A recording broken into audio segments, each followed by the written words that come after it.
غالۍ د هیواد یو له مهمو صادراتي توکو څخه ګڼل کیږي چې په دې وروستیو کلونو کې بازار خورا تود شوی دی. د دغه ولایت غالۍ پلورونکي د تیرو کلونو پرتله سږکال د خپل کاروبار د ودې او پرمختګ خبره کوي او وایي چې سږکال د دوی غالۍ په پراخه کچه بهرنیو هیوادونو ته صادر شوي دي.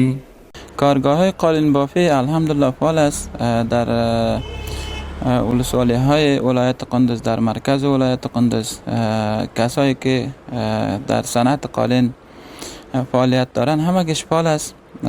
کاربارم الحمدلله خوب است، هم در وطن هم در بیرون از وطن فروشات داریم الحمدلله. قالین فروشی در بازار خوب داره، از لحاظ صادرات و وارداتشان با تقاضای مردم البته قالین‌های وطنی است و در مقابل وطنی قالین‌های ایرانی ترکی برآمدن، هم رنگ است اما وطنی و ترکی هم مفاهمیده میشه.